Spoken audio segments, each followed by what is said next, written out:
couple of years ago, I paid a visit to the downtown east side of Vancouver. And I was both shocked and surprised. The shock is self-evident. Anyone who's been there would have seen the carnage of our fellow citizens lying face first on the pavement in overdoses. The many more who stand on 2 feet with their head between their legs, bent over in a spine-twisting posture that is common among those who are maxed out on fentanyl. Spine-twisting postures that leave them bent forward often for the rest of their lives. Those lives often shortened as the game of Russian roulette using fentanyl risks ending their breathing every single time they do it. The unmistakable smell of too many people and too few bathrooms. The tents that go block after block after block. The police pointing to one tent, identifying it as the headquarters of the, quote, United Nations, a self-described gang which supplies the guns and the other deadly weapons onto the street. The people screaming at the top of their lungs, having lost control of themselves in an ecstatic state of near overdose. These things are all stunning to witness, even though you might have expected, knowing the stats, that they were all there. We know that this downtown east side was an experiment brought in by the NDP municipal and provincial governments. But it was an experiment that the Prime Minister saw and said needed to be expanded right across the country. And he has succeeded. Now these tent encampments are regular in every part of the country.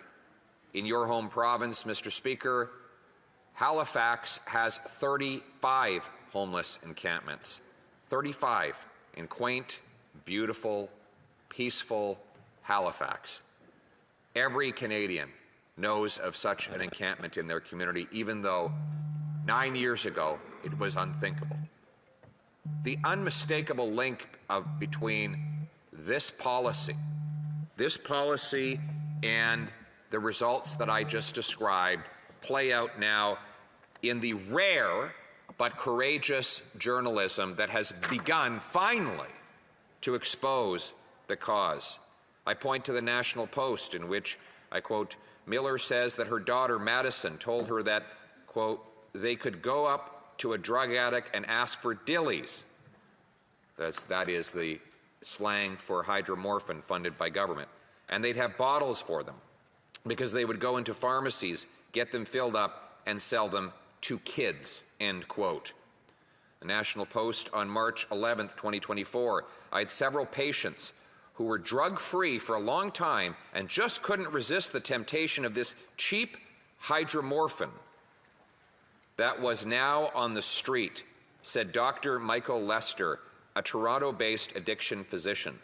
Every addiction medicine doctor I've spoken to has told me that on a daily basis in their offices, they're dealing with diverted hydromorphone, either from new clients coming in addicted to it or patients of theirs that are using it as a drug of abuse.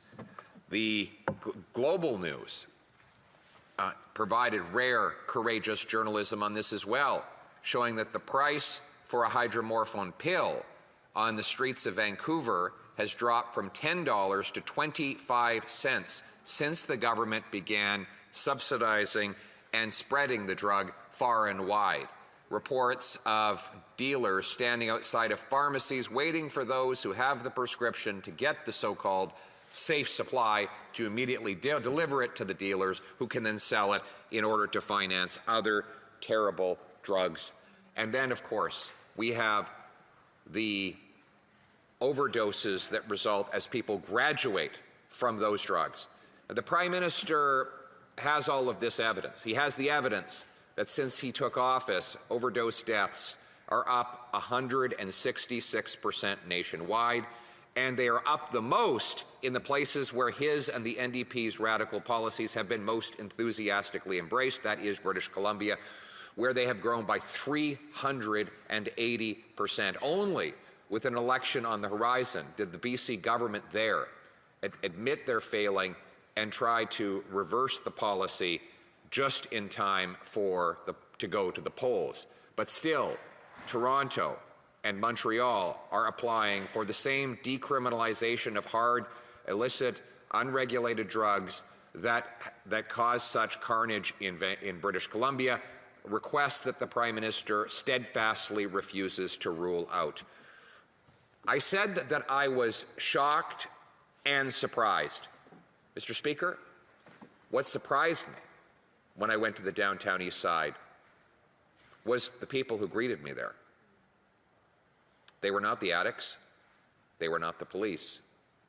They were a small platoon of activists who somehow learned of my arrival, even though it was unannounced and not posted anywhere for either the media or social networks.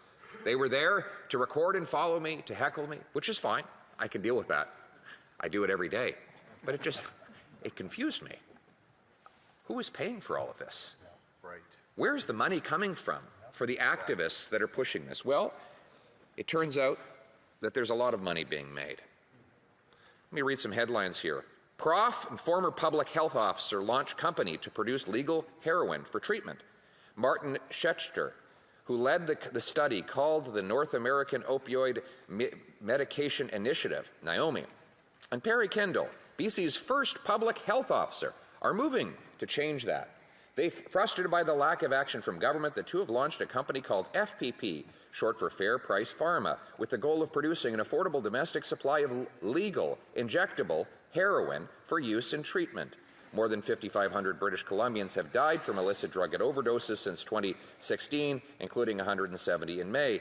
Dr. Schechter, who is also professor of the School of Population and Public Health at the University of British Columbia, said in an email that the overdose poisoning crisis was a failure to expand legal heroin, a proven cost-effective treatment in the face of desperate need for a safer supply. That drove the two doctors to act. Mr. Speaker, how did they act?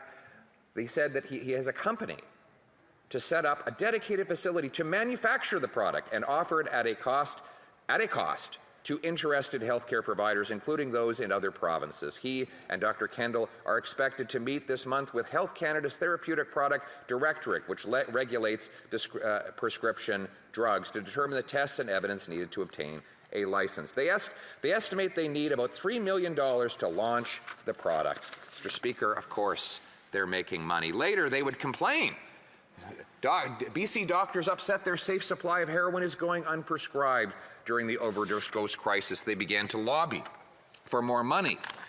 Here are some other headlines.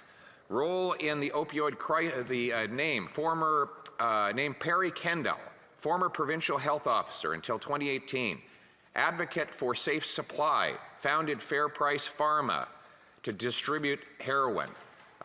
Mark Tyndall, BC's the Deputy Provincial Health Officer and Executive Medical Director, founder of My Safe Project. As I said, Martin Schechter, who was not with the BC government directly, but was responsible for the research that led to the so-called safe supply, and he founded Fair Price Pharma. These are the companies that are actually making the money and intimidating opponents of their plan. This is turning into a gigantic, self-licking ice cream cone, Mr. Speaker, one that needs to end, that is in the service of money-making and not of the public.